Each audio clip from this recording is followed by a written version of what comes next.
Hey, listen, I've got 1201. There's a few more that are popping on as we're going, and if your experience with Zoom is like mine, that's going to continue for a few moments. Um, but we wanted to honor both the time and give Andy the full 90 minutes. So I think we should get started. Those of you that don't know me, I'm Roger Sellers. I'm a pastor here in Charlotte Presbytery. I'm honorably retired, and yet I'm in a strange position because for 3 more months I'm closing out my part-time ministry at Mulberry Presbyterian Church. Um, Jan knows that saga. She has helped me with this last year of helping them. So I'm very much in a transition myself, and when you look at transitions and you look at ideas and how the world is changing, this idea was one of those that just it sprung up from the fabric of existence as the ministry resource committee was discussing how can we address topics that are very real and are cutting edge. And when you hear from three or four different unique directions, the topic AI, we should talk about that. That to me is always an indicator maybe the Holy Spirit's involved in this because it's coming from left field, from the back stands, from a behind home plate, and it's hitting you all from those directions. So here we are. It led us to start asking around, and Dr. Andy Morgan was the name that for us just kept coming up. We have some family connections here with him. He's close to us in Knoxville, and anybody who's a graduate like I am of the University of Tennessee, if you're from Knoxville, you're good folk automatically. So, well, we're glad to have you with us, Andy, and he's going to be sharing his wisdom on that. He's for 2 years been involved. Andy, I don't know the name of the organization. The AI and Church Summit. Yeah, he 2 years he's been a participant and a mover in the AI and Church Summit group. So he's really dug into this and knows things. And so, without any further ado, I'd like to open us in prayer, and then I'm going to turn it over to Andy. In the next 90 minutes, he's going to guide us. So, pray with me, if you will. And help us to be thankful, Lord, for the beautiful sunshine outside, for the lunch break we have, for the opportunity to be with friends and colleagues, and to think together, um, to look at new ideas. Thank you for the wisdom Andy has that he's going to share. And we ask you to bless the time and honor the time. We ask it in Jesus' name. Amen. Amen. Ladies and gentlemen, Andy Morgan is going to take it from us. And so we're yours, Andy. All right, thank you. All right, so I pinned myself. So am I big on everyone's screen? Okay. If You're you would like big. it. Okay. Okay. Good. Well, thank you, Roger, and thank you for all of my colleagues. Really, around my neck of the woods. I grew up in Stanley County, and I'm from your neck of the woods. Albemarle is our county seat, and Locust, we have a Presbyterian church there. But I'm grateful for this opportunity to be with you all. For the next 90 minutes, I get the very, very, very exciting opportunity to talk with you all about something that I think the church should be talking about with thoughtfulness and with faithfulness. And that topic is, what does AI have to do with our faith in our ministry? It's a very important question, and it's a question that we need to engage with a lot of layers as we think about it. We have to define terms together. We have to probably use AI together, and reflect on what that means. So I want to make this time as impactful for you because you've given me a major gift, which is 90 minutes of your time, and I want to give you what I know about AI and more to help you think about this question in a way that impacts your life and ministry in ways that are surprising and new. So I want to tell you what I want to talk about today, and then we'll talk about it. And I also want you to know that no matter what you're eating, and I know Jan's eating, um, no matter what you're eating. I do want one of your hands for this conversation because I want you to engage with me. I have a way that I think we can do that. And if it doesn't work, I'm not married to it. I'm married to a wonderful person named Sarah. I'm not married to a method of communication. So if it doesn't work, we'll go the old-fashioned way and just talk. But what I want to do is to answer a couple of questions. The first is what is AI? What do we mean when we say that word? It's a very in the biz we call this a thick word. It's a word that has a lot of meaning. So what do we mean? We're going to talk about and demystify that word, and we're going to establish some definitions together. It's important that we share a common definition of certain words, and we're going to do what good mainline Christians should do, which is to overthink something. We're going to overthink it by parsing a word so that you know, and I guarantee you that you will know what a large language model is after this 90-minute session, and your cousin can call you on the phone and say, Jan, I'm scared, and I want to know what a large language model is and how it works. And Jan will be able to do that, and you will be able to explain to them in layman's terms what it does, how it works, and some of the big ethical and ministry related questions that we should be asking as we think about this. I will also ask that you use a large language model, and I'm going to explain what that'll look like in just a second. And then after we talk about what it means, we're going to establish these terms together. I want us to really imagine what we could possibly use AI for in ministry. Like what practically speaking could we do with this? And I could give you some homework for you to try some ministry applications. So that's what we're going to do, and I think that's what we will be able to accomplish in 90 minutes together. What I want us to start with is I want you to prepare yourself to use a large language model. Some of you all may have used like ChatGPT in the past, or Gemini, or Meta, or whatever. But what I want us to do, even if you have used these, I want us to use them together for a project that we're going to do. And so you have lots of options here that you can use. If you have a ChatGPT account, you can just use that. If you have a Gmail account, you already have access to Google's large language model. It's called Gemini. It's very good. If Mark Zuckerberg has all of your information and you're getting targeted ads all the time, you can also use Meta AI, which is also a pretty decent large language model, and I'll explain why it's pretty decent in a little bit. So um, prepare yourself by just opening a browser window and just having it on the side. And if you get bored with my presentation, you can ask it like, what's something I can do for the next 45 minutes that's less boring than this Harry Potter lookalike who's talking about AI. All right. So the next thing that I want us to do is to figure out how we're going to communicate with each other. And it's a bit of a complicated way of doing it, but I think it's a really important way for me. And what I would love for you to do is open another browser window and go to the website menti.com, Menti, and it will prompt you to put in 8 numbers that'll lead you to be able to do some live polls with me, and I will be able to see your responses in real time. We can see each other's responses, and once you're logged in, you're logged in for the whole time. So this is just sort of a one-time thing. But go ahead and go to menti.com. The number is 6774-6598, and we're just going to start our time by looking at that website to see if anybody can log on, first of all. And I want to know what pressing questions do you have about AI? We have 90 minutes together. What do you hope we cover? What's something that you've been wondering about?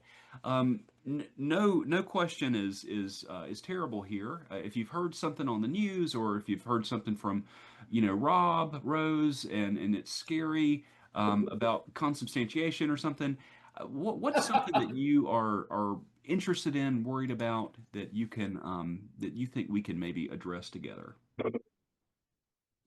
So I'm seeing how can we effectively use AI in the work of the church? That is a good question. I know Jan's got a question. Yes. How do we, How far into AI is too far, and how do we use it ethically and responsibly? Also a good question, a very churchy question, which I think is very important for people to, one of the important reasons the church needs to be talking about it. Is the reporting about the massive use of energy in AI true? And if so, how do we balance creation care with AI use? Very important conversation, and we will talk about that. How do we avoid plagiarism in AI? Another very, very important question that will take some of uh, your own ethical discernment, because we will be dealing with something that is legally true, but ethically and morally dubious. Is it ethical to use instead of coming up with your own ideas or words, whether to write a sermon or an email or a sermon? Maybe, and we will talk about that. And I hope that we can all address some of these ethical questions together as we continue our time. Great, thank you. So just leave this open, and I will change our questions. You will notice that it'll update occasionally, and we will be able to do something that's a little bit more dynamic. So we're talking about questions, and I want to start with a question that I got from my mom when she encountered AI for the first time. Um, and um, and the question that she had, there's my mom and my kids, and the question that she had was a question that I think many people have. So this was back in 24. I think that ChatGPT was fairly new. I'm not bleeding edge, but it was fairly new. And I showed my mom this newfangled thing, this ChatGPT, and I showed her that you can put in all the ingredients in your refrigerator, and it'll come up with a little menu for you with some recipes. And she right. thought that was pretty cool. And then I said, "Oh, if you think that's cool, well, like check this out." And so I put in my sermon at the time, and I said, "Make me a Bible study, a 15 to 20-minute Bible study on this sermon," and it did. And it was like, okay. And she was like, "Wow, that is so cool." And she had this amazing sense of awe, but in the same feeling, in the same space, awe was met with fear. Yeah. It's like you see like a king cobra and you're like, "Wow, that's really cool. Oh my gosh, that's really scary." And that was her reaction. And it was this sense of awe and fear. And her question was, what do we do? And she asked me, what are we going to do about this? What do we do?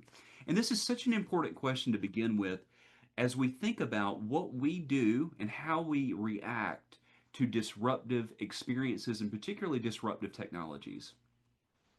The Dr. Kate Ott, who's a Christian ethicist from Garrett Theological Seminary, which is Rob's denomination up there in the Northeast, her take on this is a really important one. So Dr. Ott is an ethicist who has been dealing primarily with sexual ethics, which is a really important discipline for any church or any group of people who are interested in navigating gray space, because the work of sexual ethics has been helping us think about how we navigate uh, maybe ethically perilous spaces with our faith for a long time.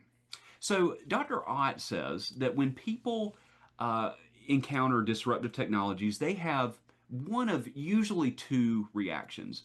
One is like my mom's reaction that she had, which is this sense of awe and wonder. I'm scared. That's awesome. And the problem with this is that it ascribes unlimited power to the thing. This thing is the best thing that's ever going to happen to the church. It's going to transform Charlotte Presbytery. It's going to replace Jan. Don't worry about Jan's retirement. You will have an AI powered executive presbyter, and it'll even take over her blog. So it's fine. Jan, you're leaving the church in good hands. it ascribes unlimited power in so much that it says that this thing is going to change us in ways that are going to be good or bad, but we can't do anything about that. So, what do? We do nothing, right? We can't do anything. We're just we're just pastors. We're just people, whatever. But it's the best thing. It's the worst thing. The other thing that I hear, and I heard this a lot last week at the AI and Church Summit, and I also think that this is problematic, is this approach, which is, you know what? It's just a tool. It's just a tool. Don't worry about it. It's a neutral tool. It's just like a hammer. I can build a wheelchair ramp for Roger with a hammer, or I can, hit Rob with a hammer. In either case, the tool itself is neutral. It's what I do with the tool that makes it good or bad. What does that do? It gives me the power. I have all the power. The tool's neutral. I have power. And that also isn't quite true. Because if we look at another disruptive technology like, say, social media, I can say, you know what, it's just a tool. I'm not going to use that tool. Zuckerberg makes me uncomfortable. I'm going to deactivate all my accounts. If I put the tool down, that tool still impacts my life. The tool still impacts election cycles. The tool still impacts the quality of life of the people that I know and love and the personhood that they are shaped, the ways that their personhood is shaped. So that's not true either. I don't have all the power. It also doesn't have all the power. So like what's a better way to respond to disruptive technology? And what Dr. Ott would say is that when we as persons of faith, when we encounter something new and disruptive, instead of saying it's just a tool, I have all the power, instead of saying it has all the power, it's better to think of the way we exist in our own communities and say, you know what? I'm a citizen of this space. I'm a citizen in a digital landscape. I have some power. I have some shaping power. There's also some power that's beyond my control. But there's a dynamic dance in citizenship where one has to know what you believe to be true. You have to understand the implicit and explicit ethical values of the entity, let's say the government or the power structure. And then you have to know, what does it mean for you and your beliefs to interact, to challenge, to affirm the implicit and explicit beliefs of that power structure. And that's a better approach to this. So what we're going to do is we're going to imagine ourselves as we're waking up in a world, and we say, you know what? We've woken up and we've realized that we are citizens in a digital landscape. And it's important that we know who we are, what it means to be human, what it means to love God, self, and neighbor, and also what does this entity, what does the power structure in this digital landscape believe is true about being human, about love, about some of the same values that we would have. And that's what we're going to explore together as we think about ethics. So as we think about this, as we think about what it means to consider our ethics, Dr. Ott would say there's two key questions that Christian ethicists should have at their mind's eye all the time. So if you're thinking about something and what it means to live in a digital landscape, to live in any space that is morally or ethically dubious, the important questions that you have to ask yourself all the time is, who ought I be? What ought I do? These are the questions of identity and integrity.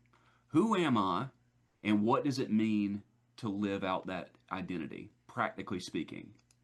I remember, I'm dating myself a little bit here, but I grew up in a time when you could sort of download anything you wanted from the internet, including viruses, to to infect your computer. And this was very not this was not legally dubious. This was illegal, but it felt not it didn't feel the same as going to CVS and stealing some candy. This felt different because this is a digital asset. I can't touch it. Doesn't have any impact on me. And I remember a commercial that came out in the early 2000s that really tried to drive this point home, this idea of who are you, and is this who you want to be, someone who steals? And the question, or the commercial was really sensational. And it was like, Rob Rose, you wouldn't steal a car, would you? And you're like, no. And it's like, you wouldn't take that sweet old lady's purse, would you? And you're like, well, no. Would you steal a song? And you're like, oh my gosh, I guess not. And it's linking this idea that theft is theft. Are you a thief? No. Well, then don't steal. And so for us, as we're thinking about what it means to live ethically in a perilous space like a digital landscape, we have to think, what does it mean for me to love God, to love self, and to love neighbor, and to think about things like creation care, to think about things like justice and listening to the voice of those who have either been silenced or that we ourselves have silenced, and think about what it means to live out our faith, our identity through our actions. And this is going to be a question that we revisit in our time together. Who ought I be and what ought I do? Some of these questions that we would glean, or at least some of the avenues that we would arrive through these questions might be, how can we leverage these technologies to promote our faith? Where are the potential conflicts? I heard this in one of our questions earlier. What's the limits? What are our potential conflicts between our values and those of the technology? To answer this question, of course, we have to know what we believe. What do you believe about important things like efficiency, about human flourishing? Is one more important than the other, and why? And how can I advocate for changes in technology to better align with my values? These are going to be some of the questions that we will talk about as we engage in this, but I wanted to kind of spoil it for you up front just so you know where this conversation is going. But all of these conversations that we're going to be having are really dealing with questions, and so I want to talk about some questions that I've gotten in my 2 years of doing AI fluency webinars, and a couple of those questions are right here. Is there AI in my toaster? Yes, there may be AI in certain toasters. It's going to be different than the AI that we're talking about, so we need to define terms. This to me said we need some common definitions. What about this question here? Um, is AI magical? And whether it's stated exactly this way or not, people feel that, oh, AI can do that, or just use AI, and it seems like it's just this wish granting software. You can use it for anything. I recently wrote the small group manual for the Montreat Youth Conference, and I was talking to somebody about how much work it is. By the way, if somebody ever asks you to do that, I would ask that you discern very well because it's a lot of work. But somebody said you can just get AI to do that, and I was like, oh, you really can't. That's not really something that you can do. In terms of full automation. But there is this sense that there's something mysterious and magical about this, which is an assumption we have to confront. Is it going to kill us? Is it scary? It is scary. It is definitely scary, and it's probably scary in ways and for reasons that we may not yet know. But we will be talking about some of the scary things about generative AI. But the most important question that I think we have to confront together is, what are we talking about? What do we mean when we say AI? So one really great illustration that I got was from this book, which is a terrible name for a book, by the way. If you're trying to get a serious book, and the authors of this book are serious people. These are folks from Princeton University. This is like an academic book, and this is a bad name for a book.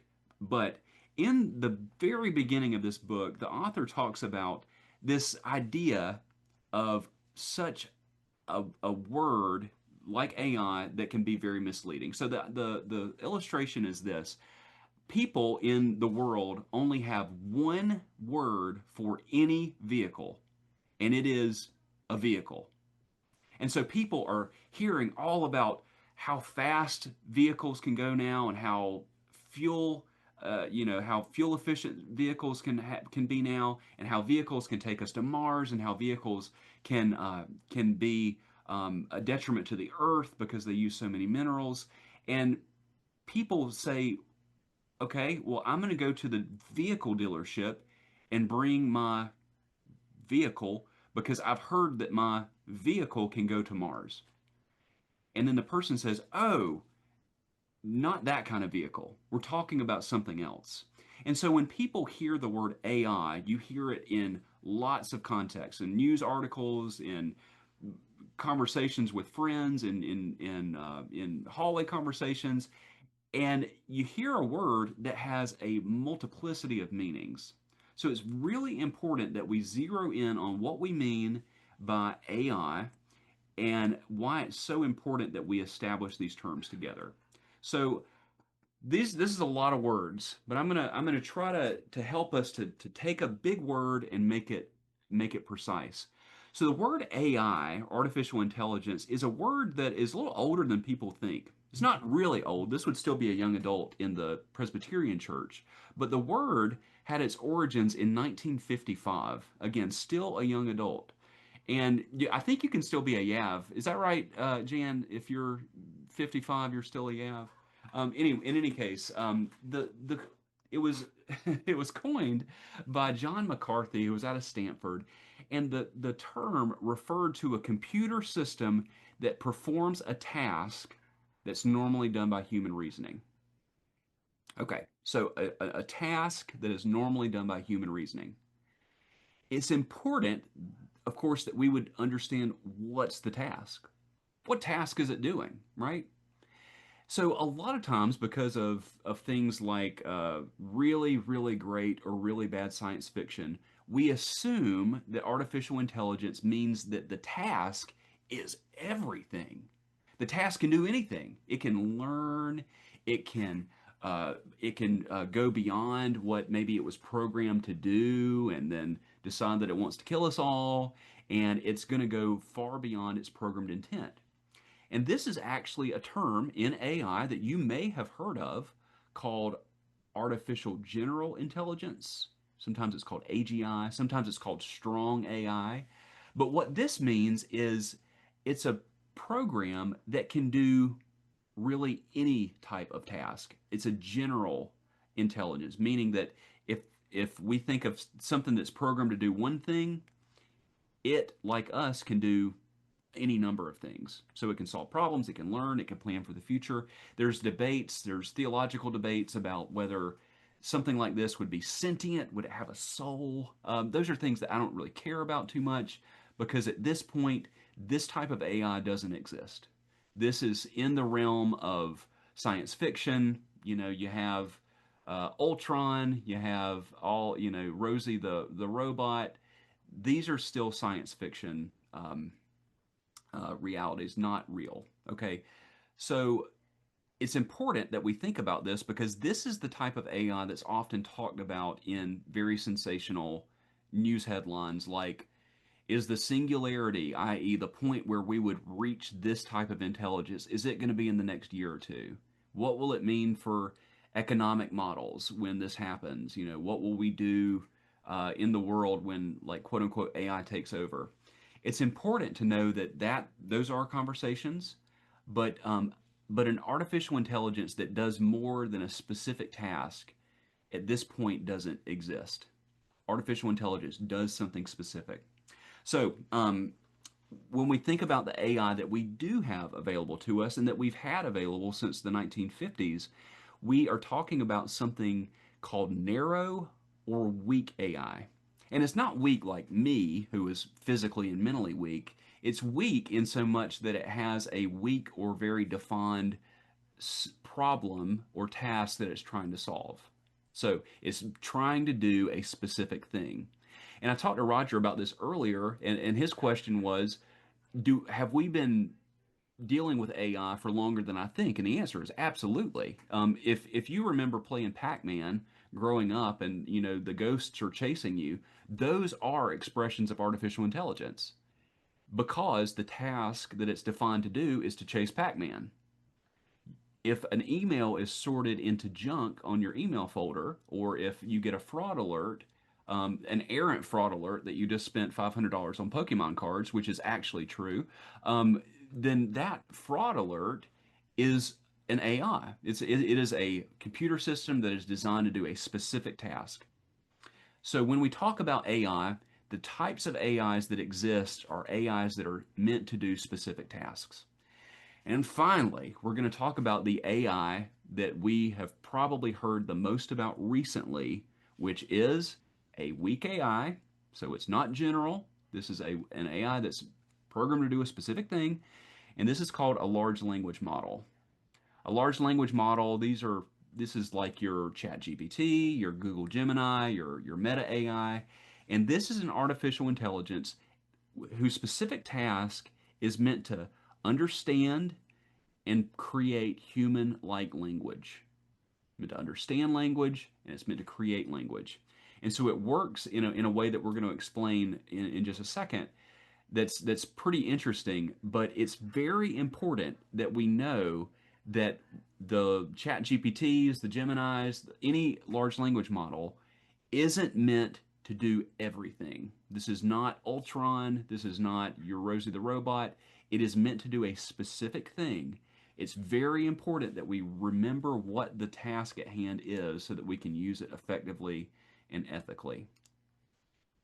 I want to do this a little visually because that helps me. And so we talked about AI as a general term. It's a computer system meant to do a specific task. There is strong AI that can do general tasks. It can learn from itself. It can do things that are beyond its programmed intent. That is Rosie. Does she exist? No, not yet. We don't have this in the world. This does not mean that Rosie the robot is not being worked on, that general intelligence is not being pursued. That is very true, but we do not have a general intelligence yet. We do, however, have weak AI, and we have had this for a long time.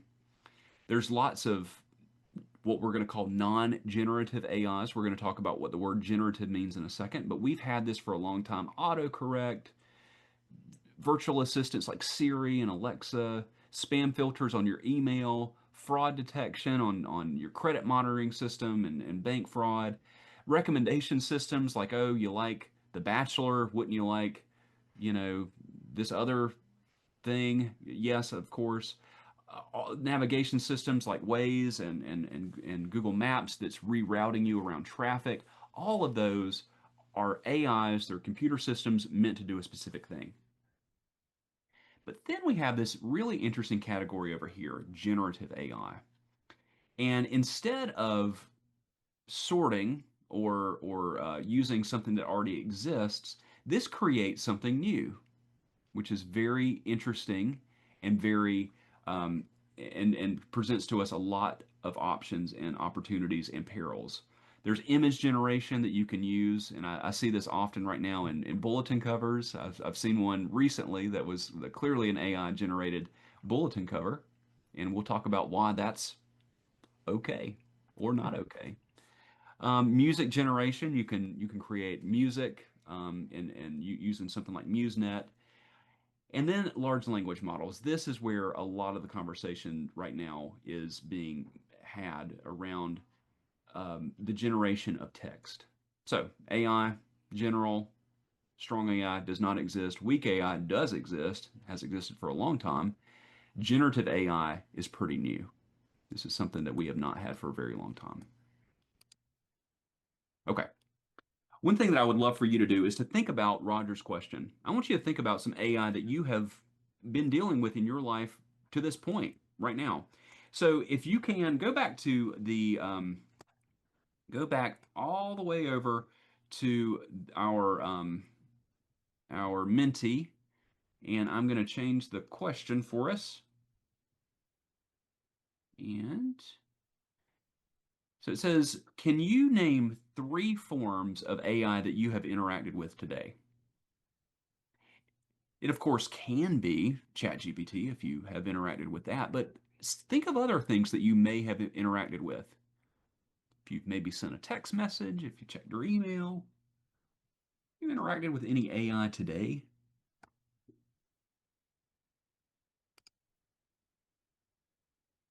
switch it over and see if we can.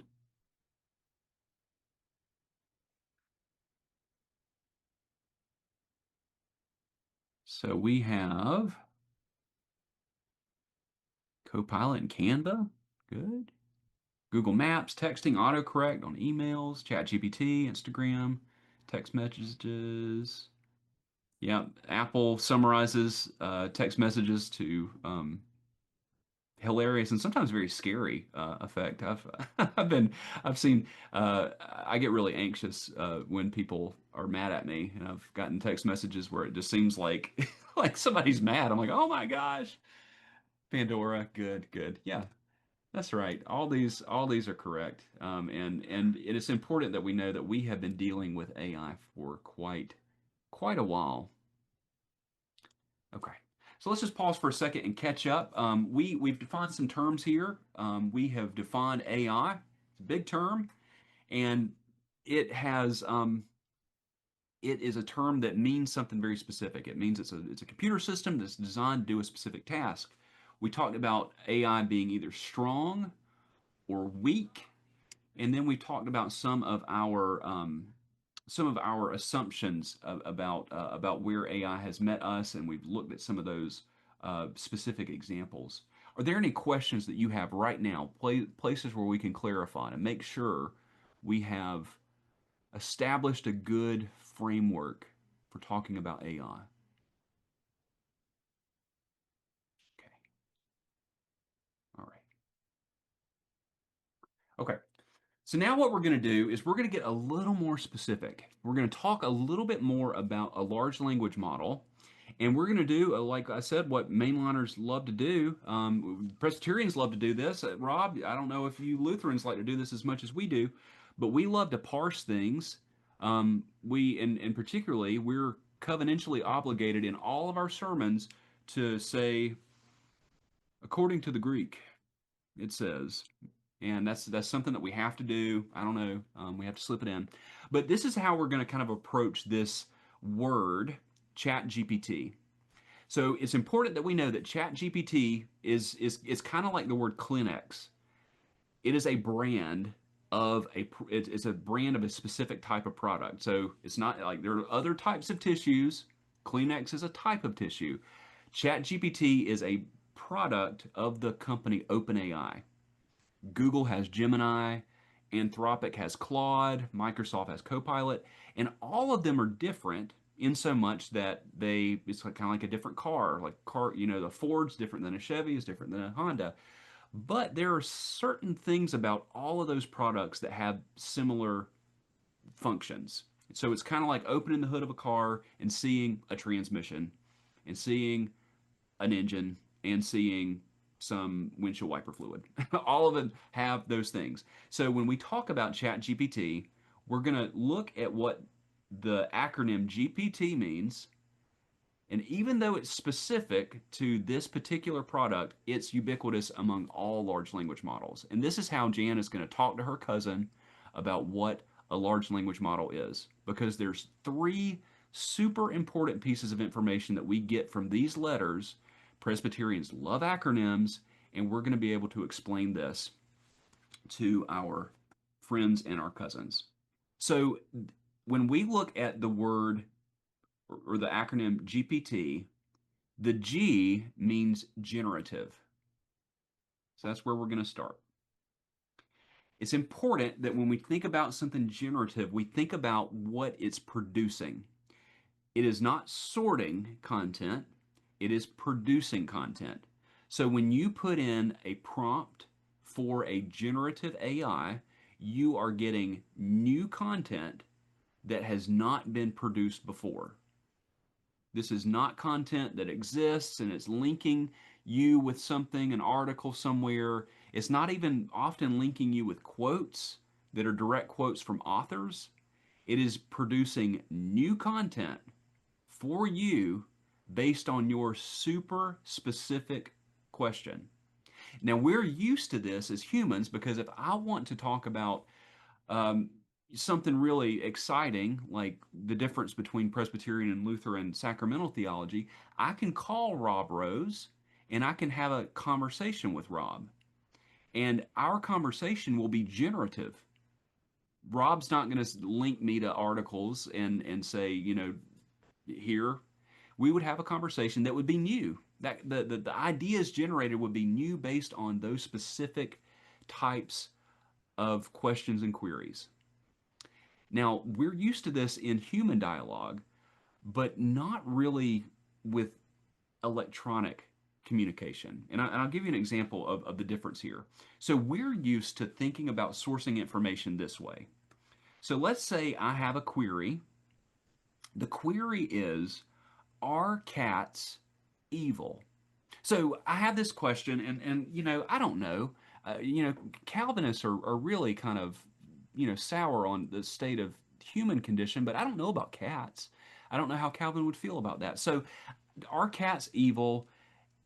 If I have this question in a data retrieval system like Google, like a search engine, what I would have is a query that would be linked with intellectual property. So it's going to link me to things that actually exist, things that Neil has written, right? Everybody knows about Neil's blog about theology of cats. Everybody loves it. And Roger has that really interesting website about new and emerging theological ideas about cats. Margaret's vlog on cats is one of the most popular on YouTube. And then, and everybody knows about Jan's Flickr account and the ways that she sees God's presence in the life of felines.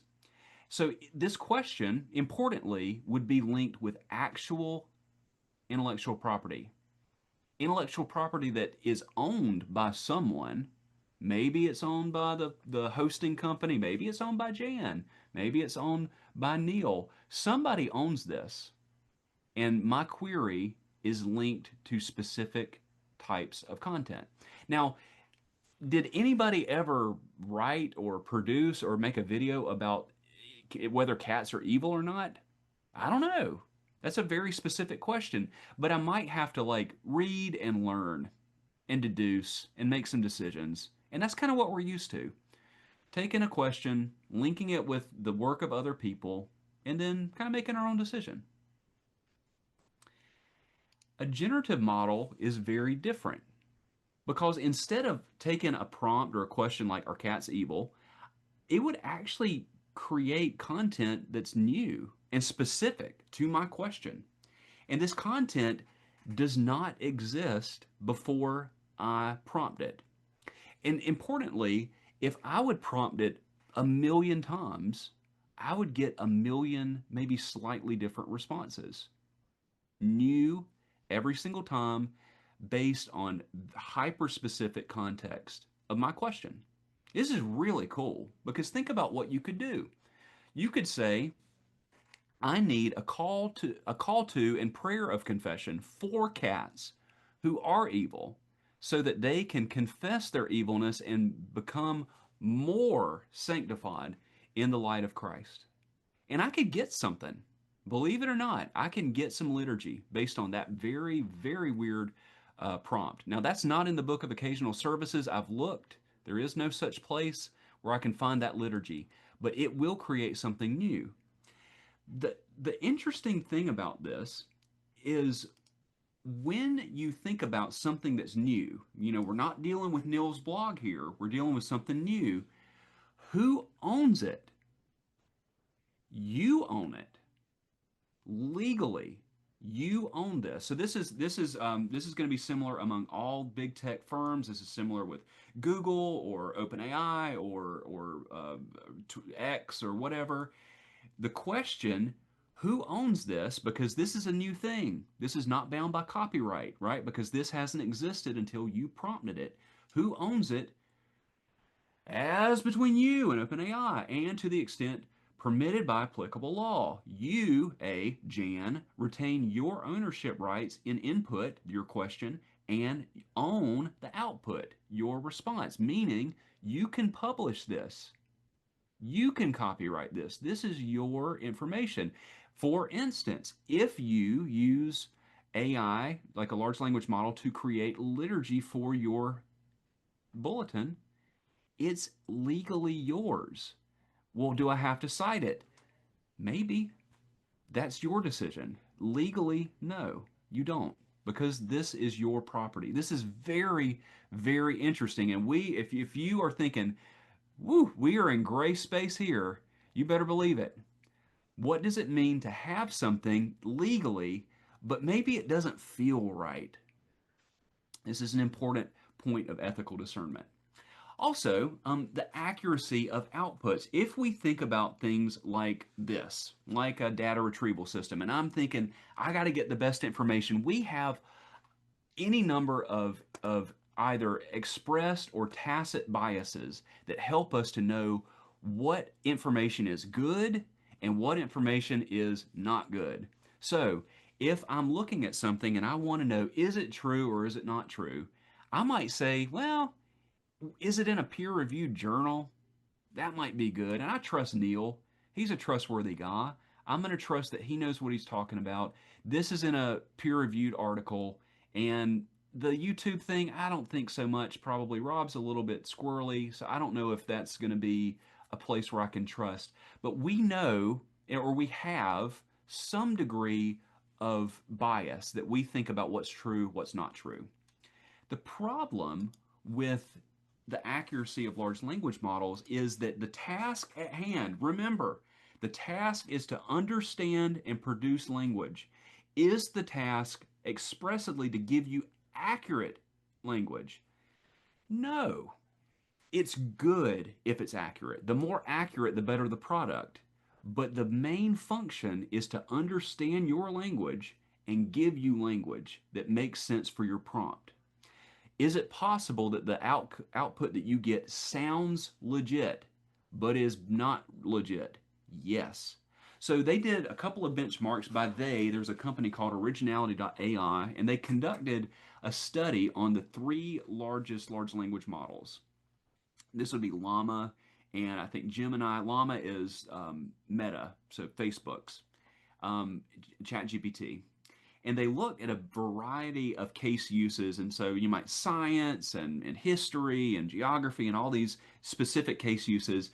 And they ran a bunch of tests. And then they say, well, which one's the most accurate? The most accurate was Llama, believe it or not. And ChatGPT 4, which was the benchmark, this was the thing that everything was compared to, was only about 67.9% accurate. To me, taking like a high school like D plus student and fully trusting that student and putting my name on that student's work is not a good idea.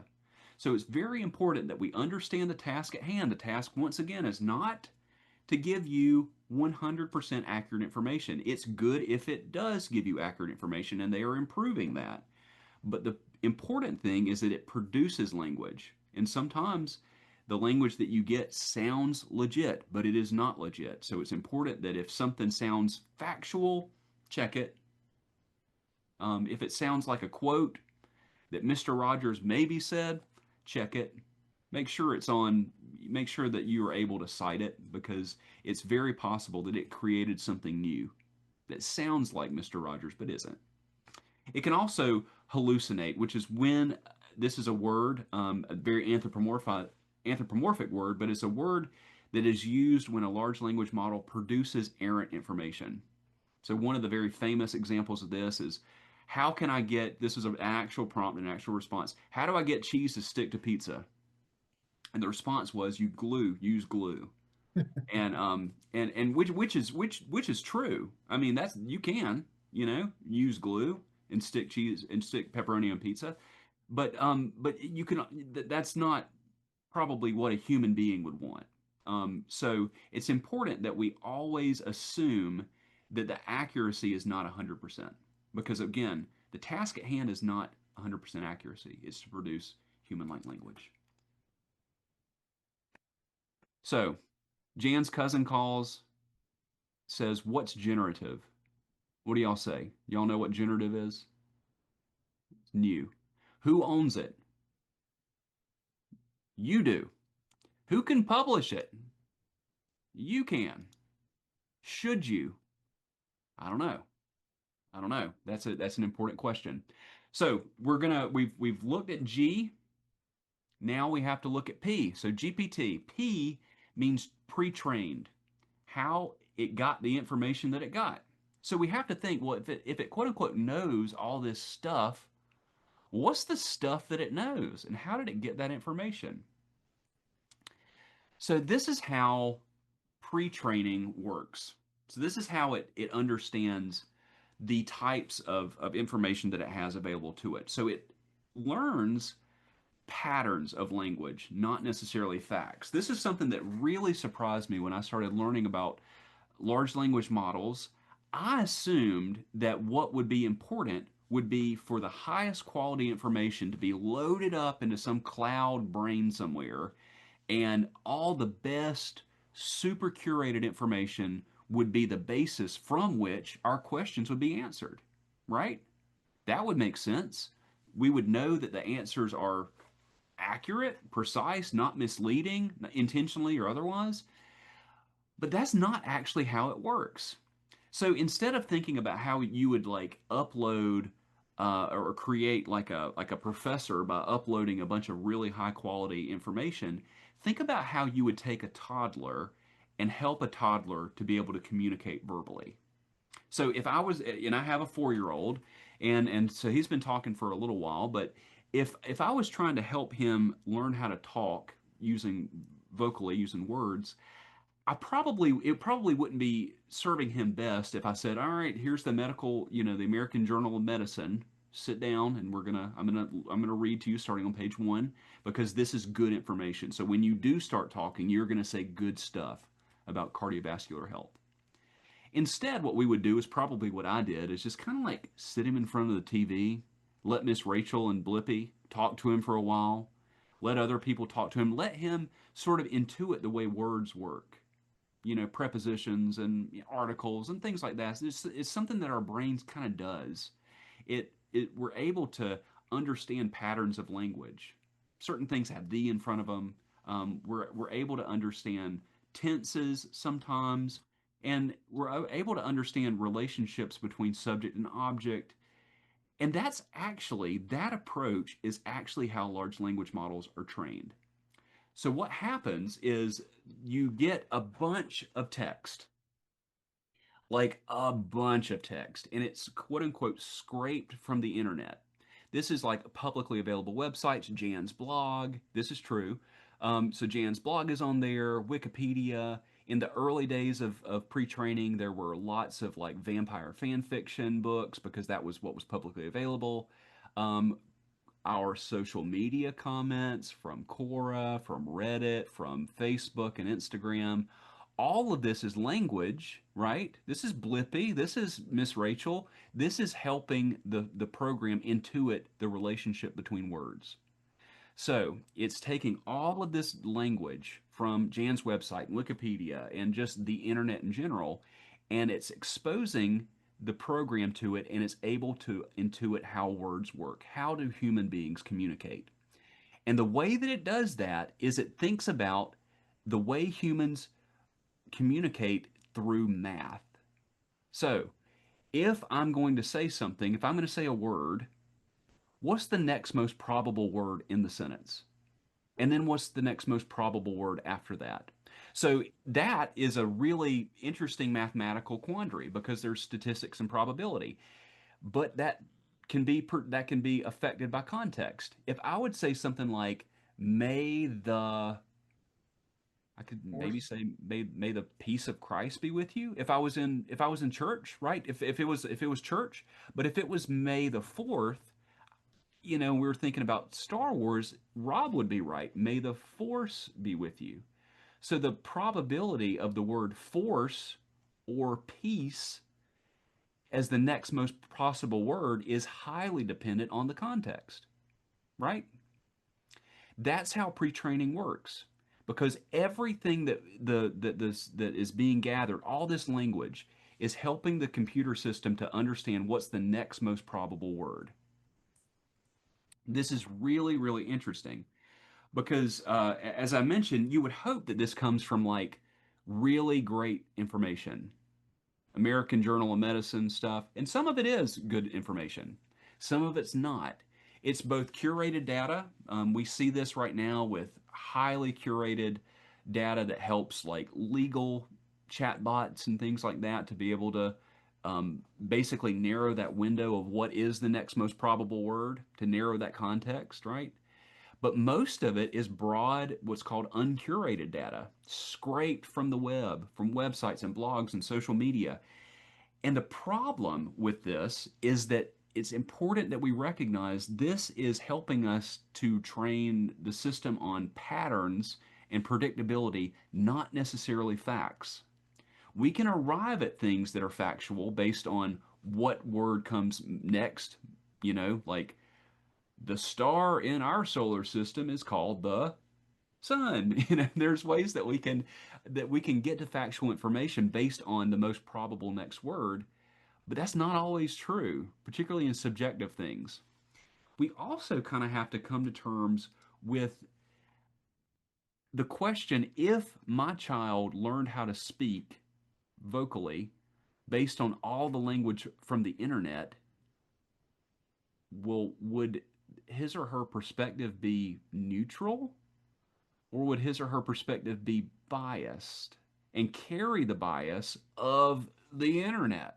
Right? So if we learn how to speak based on social media comments that are like bad, like racist and sexist and homo, like has all heteronormative and ableist, and we thought that somehow we wouldn't carry some of those qualities forward, we would be misled. And so one of the things that's very important about using a large language model is to recognize, because of how it was trained, it carries bias. It carries racist bias and gender bias and Western bias and ableism and all of these things. And so it's important, as we think about how we can use this faithfully, it's important that we pay attention to the output that we get to think about, is this bias? Does this accurately reflect my neighbor? Is this pointing me toward God's kingdom and this hope of justice? There's another thing that we see with these with pre-training, which is consent and privacy. And this is true, and I might do this when I pull up ChatGPT in a second. Jan didn't consent for her voice to be used in training, but I guarantee you her voice was used in training for her from her blog, A Church for Starving Artists, because that has a lot of language on it. So one thing that I could do, and this is true, I could write blogs that sound like Jan, and I can use the large language model to do so and use your name to say, in the voice of Jan Edmiston from the blog, A Church for Starving Artists, write an Advent blog. And it will sound pretty convincing, because the question is, what is Jan's most next probable word? What words does she use? What sorts of like little nuances, little language nuances show up? Or Mr. Rogers, or a pirate, or whatever. There's lots of ways that this happens. Did Jan consent? No.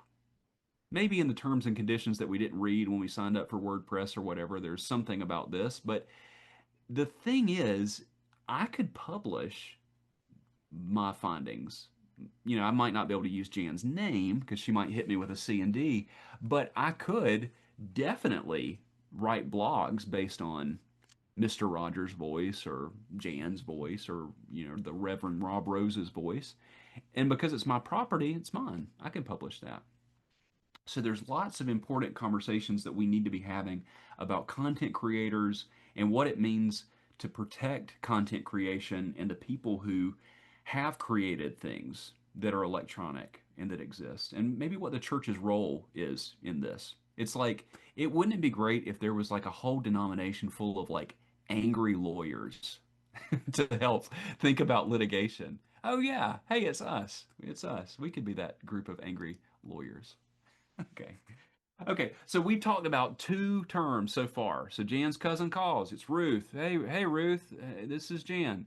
I need to know what generative means. Well, generative, of course, is creating new content. It's never existed before. Oh, that sounds crazy. Do you own that content? Yes, I do own the content. Wow, that sounds, ethically perilous. It is. Well, what does P mean? P means pre-trained. Okay, wonderful. Well, it sounds like the large language model was trained on all the best content available. Not true. It was trained on a lot of content to help it do what it's supposed to do, understand and produce human-like language. So, so the point being, it's important to recognize that this program is trying to understand and produce human-like language by learning patterns from the internet. Problem, does it carry the bias of the internet? For sure. If somebody in your congregation says, hey, I love how ChatGPT is a neutral third party, it's not neutral. It is not neutral at all. Um, Also, were the people that this was trained on content creators? Were they paid? Did they consent? Probably not. So, G, generative, P, pre-trained. Now we're going to get into T, GPT. T is transformer. And this is where we're talking about the Autobots and the Decepticons, some of my favorite 80s cartoon. No, not that kind of transformer. This refers to how the large language model actually processes the information, kind of how it thinks. So the transformer, this is a really interesting piece of recent history about technology development. And the transformer, what it does is it takes a sentence, and instead of taking a sentence and reading it from left to right or right to left, this is sequentially. This is the way human beings do it.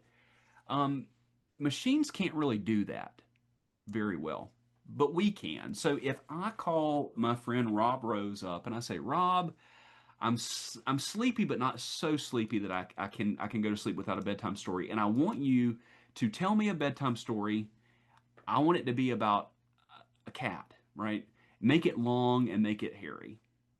So what Rob is able to infer, because he's human, is probably the story is what I mean by long, not the cat. It could be a long cat, but probably not. Contextually speaking, probably a bedtime story about a cat. The story is long, the cat is hairy.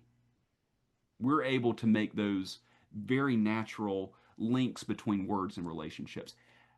The problem with machines is they have a very difficult time doing this unless we tell them what the relationship is between the words. Does anybody remember going to like university or seminary and then being like, all right, Jan, welcome back to school. I know you're at at Newton Andover, whatever, and you're here for your MDiv, and we're going to teach you how to use the library.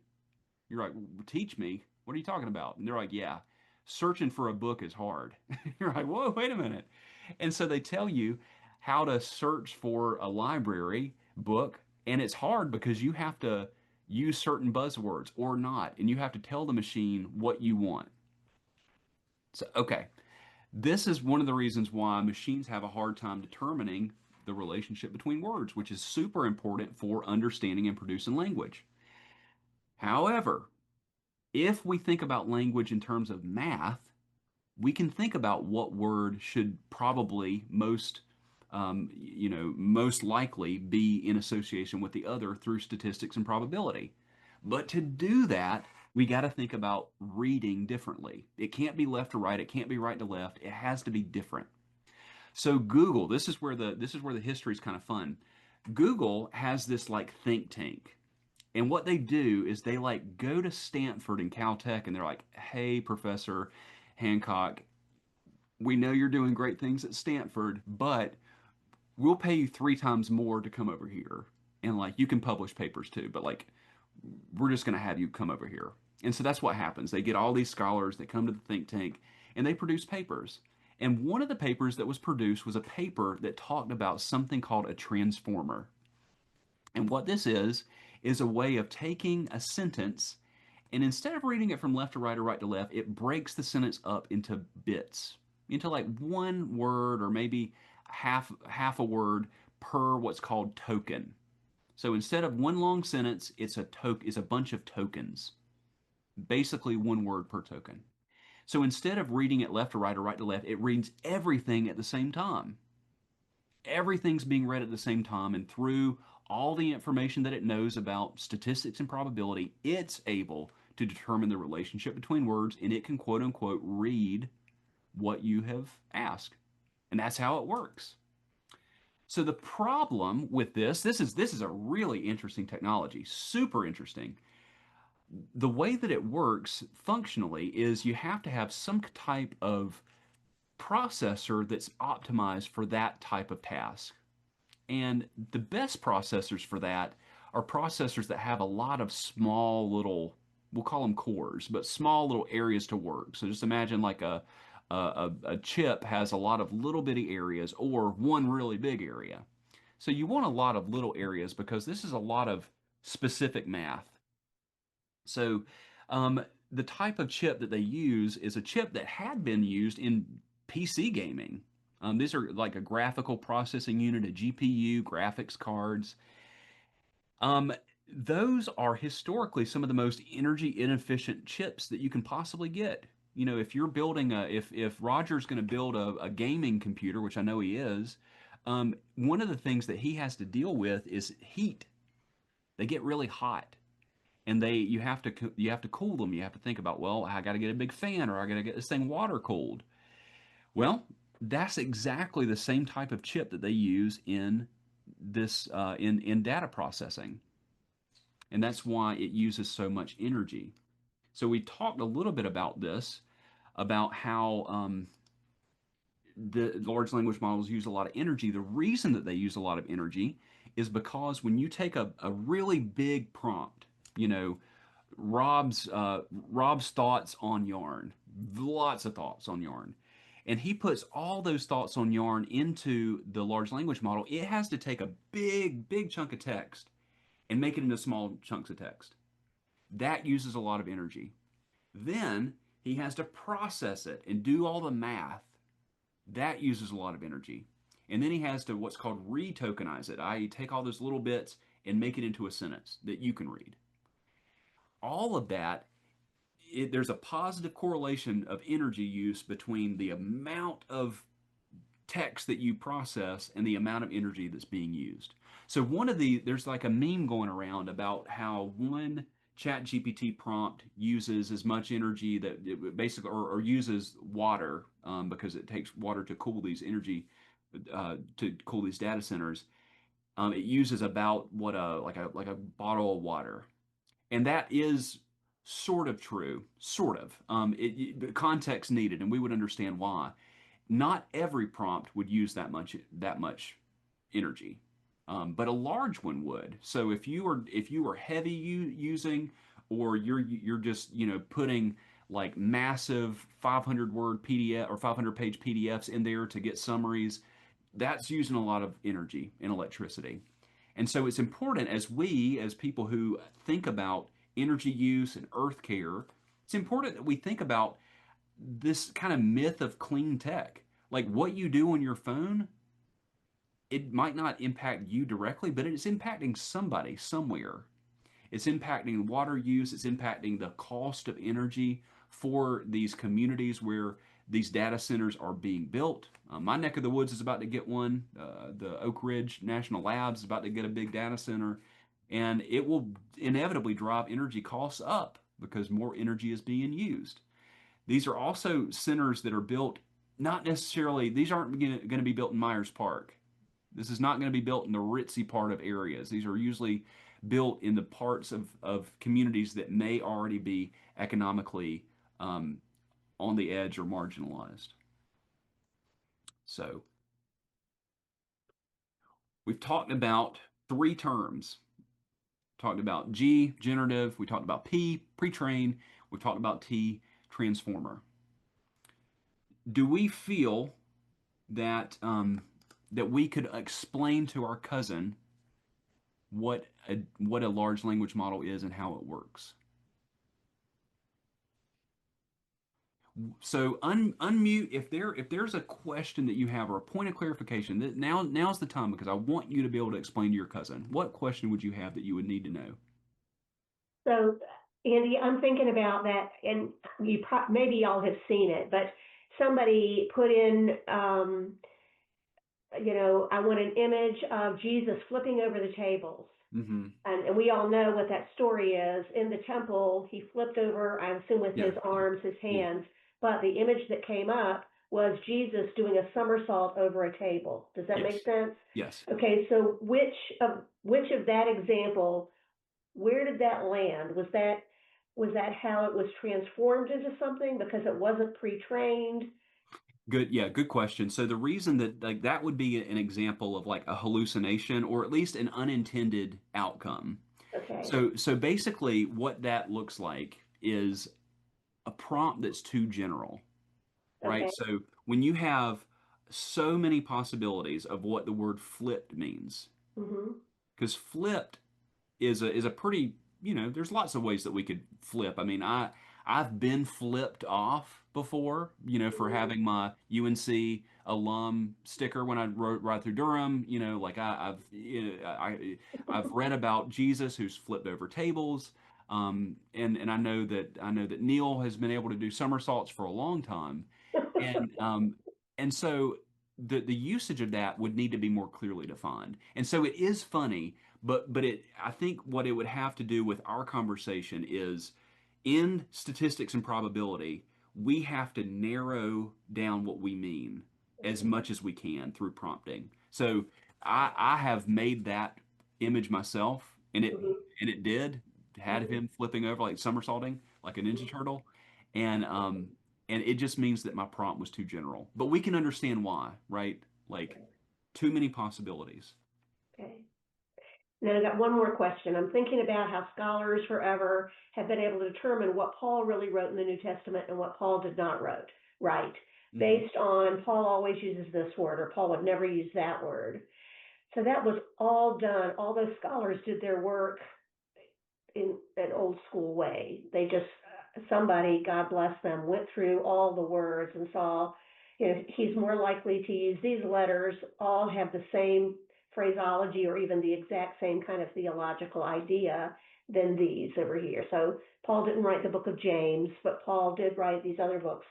Okay, so for example, let's say, and this is a make-believe thing, I wanted to generate Paul's letter to the Nabateans. Okay, Hmm. Paul never wrote to the Nabateans, different timeline, Hmm. but I could do that, Oh, right? yeah, for sure. Okay, Yeah, yeah, absolutely.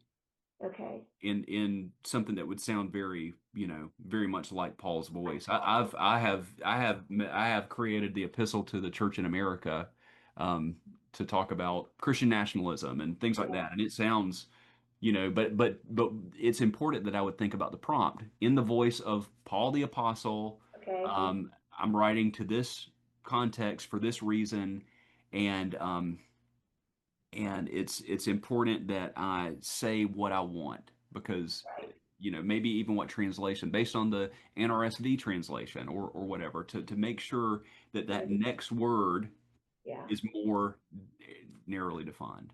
That makes sense. yep, thanks. Okay.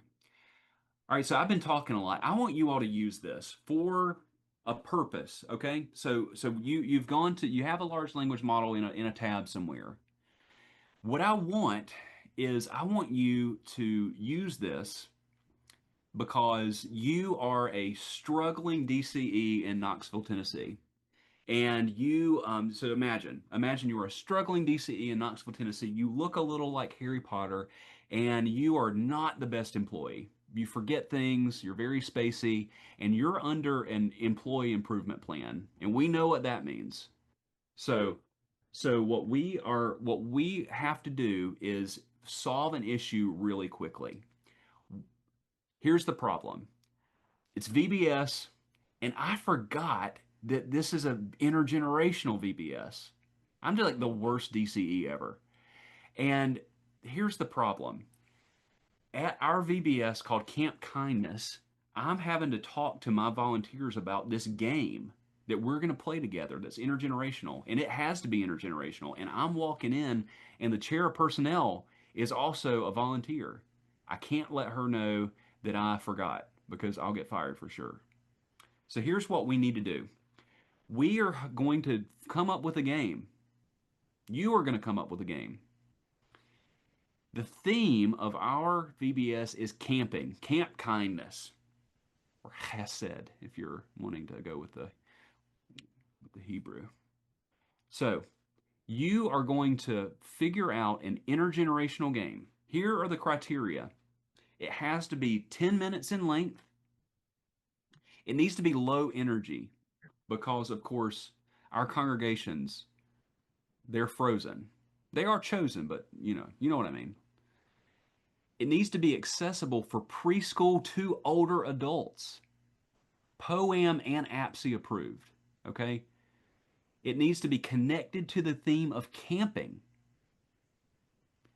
And it needs to be in the form of a lesson plan with a material list. I think I'm going to get fired because I just figured this out when I was going to go to the restroom right before the meeting. I'm in the bathroom and I go, oh my gosh, I forgot about this thing. I have 1 minute, but I have a large language model, and so do you. So you have all your criteria. You have your criteria. I want you to go to your large language model, and I'm going to give you an actual minute to figure this out. So everybody, thumbs up when you have your large language model, when you're ready for this. Rob's ready. Rob's already got his. He's already taught this. Margaret's ready. Robert's ready. You can go to gemini.google.com is one if you want to use that one. Very good. You all have that one. Rebecca maybe has hers. I know Robert's probably got his. He's been pretty studious this whole time. All right, so we're all good to go. Here we go.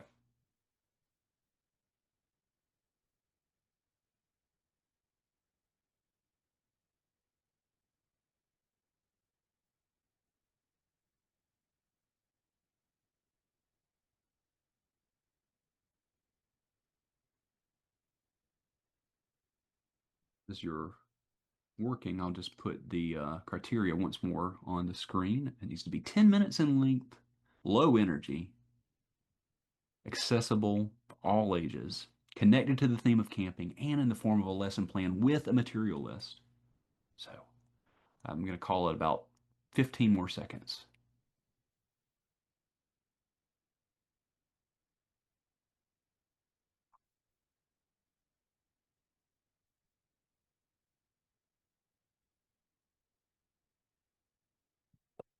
Okay.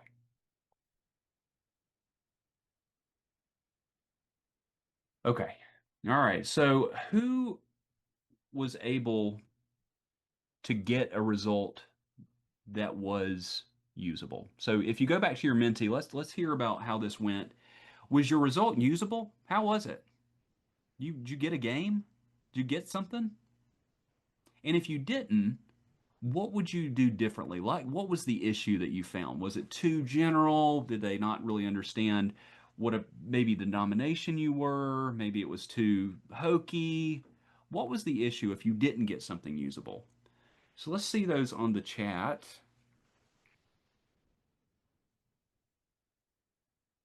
Instead of on the chat, I can just share. Yeah. I should have put create a lesson plan. Okay. Because I got a theme, that fulfill is good. They use camping with God, which is hilarious. And I got a materials list, and I could look at this materials list and kind of figure out, okay, this is hilarious. They've got like pre-cut paper marshmallows. Oh, good. Yeah. Good. Anyway, but there's no lesson plan. It just has a materials list. It doesn't tell me what we're going to do. What's going to be the game? So but you didn't put in, give me a lesson plan. I didn't, no. Okay. Rob, did you get anything? I did. Was yours usable? I think it's outstanding. I think I might publish a book on it. No, it's Campfire Kindness Quest is what it came up with. It has timing, 10 minutes, game flow. The first 2 minutes is introduction, 6 minutes of kindness challenges, which includes the wood round, the stone round, the stick round, the leaf round, and the spark round. It came up with my lesson plan with key objectives and questions for reflection, and also material list.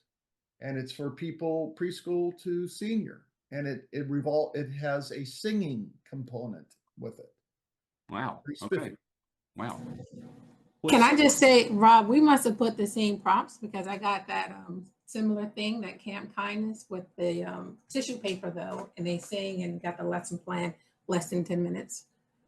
Interesting. So something And similar. Robert, what and about I you? got the same title, Camp Kindness Quest, a Campfire Kindness Quest, but with writing note cards with scenarios about how people can respond to in kinder ways when they draw something out of a backpack around a pretend campfire that you make with flashlights, and you draw the card out and read the scenario, and then you talk about how you can what's the kind thing to say in response.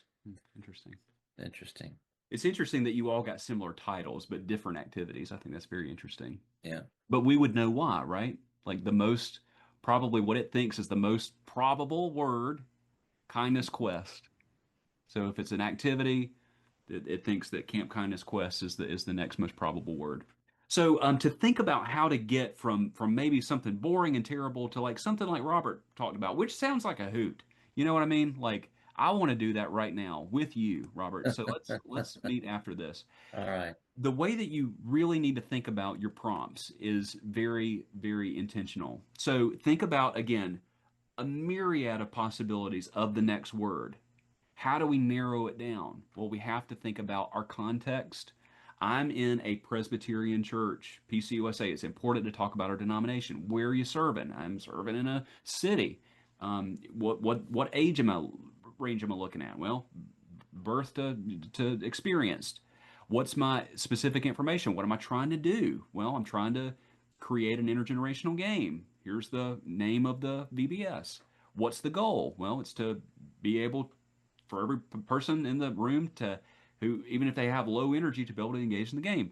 What response and format do I need? I need it in a lesson plan, and I need a supply list. If you do that, the more you're able to work with this, the better responses you'll actually get. And so it's important, again, that you don't say, give me a sermon. I wouldn't do this anyway. Give me a sermon on Psalm 23 and expect something that sounds like something a Presbyterian would preach. You could say, hey, read 10 of my previous sermons, and I'm a Presbyterian PCUSA pastor, I'm preaching on Psalm 23 about themes of God's presence with us. Can you do a 15-minute sermon to be delivered, whatever? And you can get something that's pretty okay. You have to be specific. I have a question. Yeah. So you talk about the information that's accessible to the AI tool that you're using. Can you feed it information to digest? Yes. And if so, how do you do that? Yeah, so that Robert, great question, and I have a few minutes, and if y'all are cool, I'll just go. If you need to leave, go ahead. I'm going to talk about something called transcreation, because if this thing is supposed to understand and produce language, well, it's certainly possible you can scale language. Take this language and make it sound like that. But making it sound like that can actually mean take your sermon and make it accessible for a 5-year-old, or take your sermon and make discussion questions with it. So if you're going to do that, what you're doing is you're transcreating. You're taking a piece of content and you're creating something new based on that content. I'm going to do that with you very quickly. Now I'm going to pull up my Chat GPT and I'm going to show you how to do that. So if I pull up Chat GPT, mine looks like this, and a lot of them will have something like a plus or an add, like add a file or whatever. Here's something that you can do. So I am taking, I took a PDF. This is Feasting on the Words Youth Lesson on something, Proper 17, whatever it was. And our kids, man, they just don't want to do whatever activity it was. They just don't want to do that. But you know what they really love to do? They love to dance. So here's what you could do. You could upload, let's say, a piece of content, and you could say, please read this lesson plan for youth as the audience and give me a new activity that incorporates movement and dance. Make the activity about 5 to 7 minutes and accessible for youth and adults. And so from that, I've taken a piece of content and it's read through and it's going to give me a new piece of content based on that. So what could you do with something like this? Well, you can do exactly that. You can take a lesson plan that you have and you can create a different type of activity, or let's say you take your sermon and you actually do make a lesson plan. You know, time with Rob time before church every day, every Sunday, 9:30 to 10:30.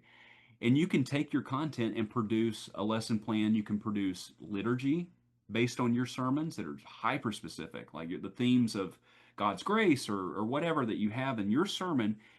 Those themes can be present in your confession and your pardon and your call to worship or whatever. And you can do that. You can upload any type of content and then you can tell it what you want it to do.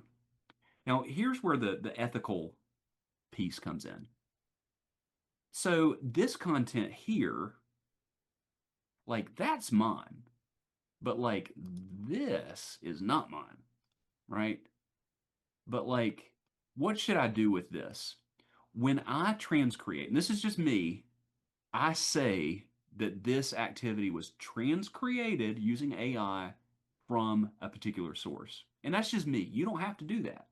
But I try to be transparent about that because it's important that people know where I got it from.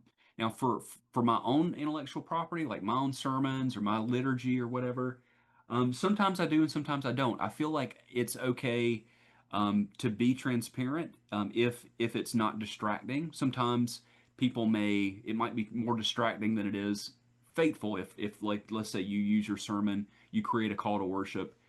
If you say gotten, made with ChatGPT beside of your call to worship, that actually might be more distracting than it is useful.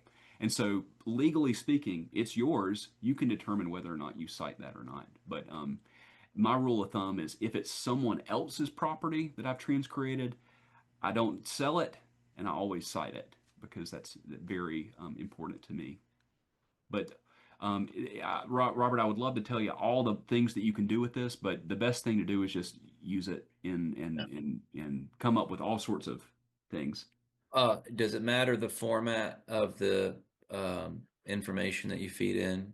Is PDF best, or does it matter? I like PDF best. It will now do like doc Okay. files, which it hadn't for a while. You can Okay. also just copy and paste into the prompt. Okay. It's like copy your whole sermon. But again, does that use a lot of energy? Yes, for sure. So like, should you do that all day long, every day?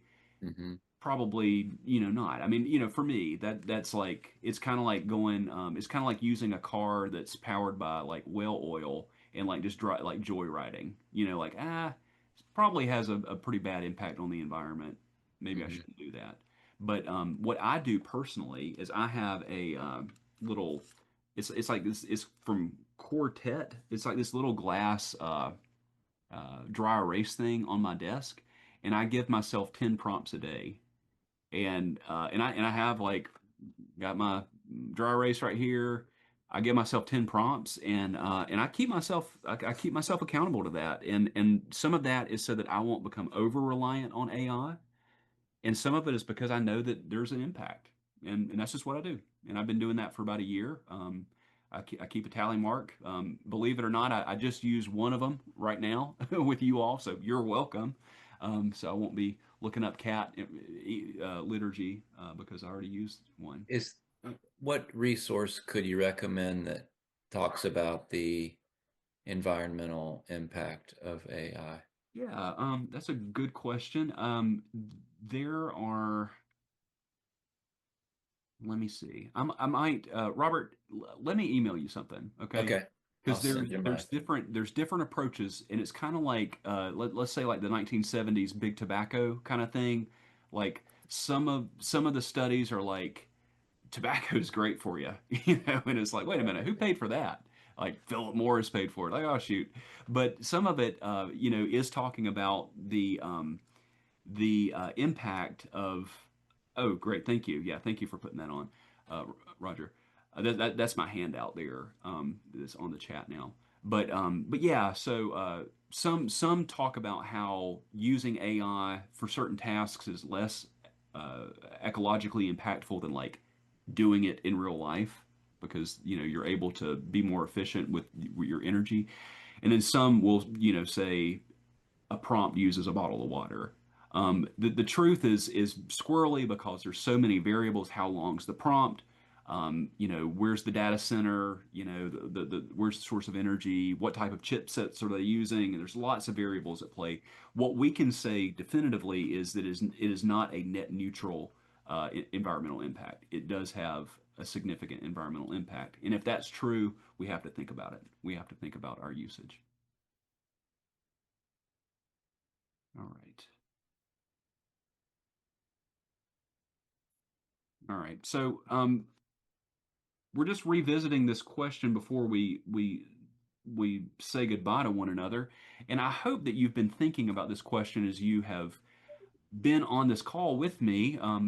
How might this understanding of generative AI and its ethical implications, which you have lots of ethical implications now, we've talked about racial bias, we've talked about content creation and the ways that information is sourced, we've talked about the ecological impact, we've talked about ownership and what it means to be legally able to do something, but maybe it's ethically dubious.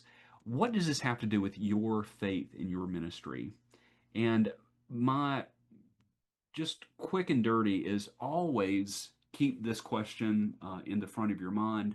Um, I use, a dry erase marker to give myself 10 arbitrary prompts a day because I do think about the impact of the environment, not in a virtue casting way, but I just know that somebody somewhere is having to pay for this. And so I want to not become over reliant. I want to think about stewardship of the earth because that's our identity as God's people. And I think that's how we play this out. But we have so many ways that we can live out our faith with AI through advocacy, through, when you get a prompt outcome and it seems like it's normalizing white heterosexual me and in a general statement that's like, give me an example of a really successful businessman and is or business person and it's like me. Like, well, how come how come you gave me that response? And how can we maybe flag that response as inappropriate so that it's looked at later in later iterations? There's lots of ways that we can think about this. Are there any questions that you all have for me? Things that you really want to know about, things that I didn't address that you're like, Andy, I gave you 90 minutes and you gave me nothing.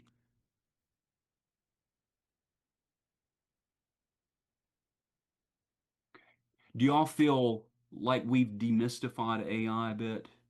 Feel like you're able to talk to your cousin, you have a deeper sense of what this is. If somebody says, AI is, going to take your, it's general AI's here, you say, no, but there's a lot to worry about and think about when we think about large language models. Okay. Well, good. It Well, was thank you. really helpful for me because I've just been self-taught, just kind of frankly falling into things. And this was really helpful in terms of, okay, what's this acronym mean? New ideas of how I can use it. So thank you for that. Yeah, well, thank you. Thank y'all for giving me 90 minutes of your time. And Roger, thank you for the invitation.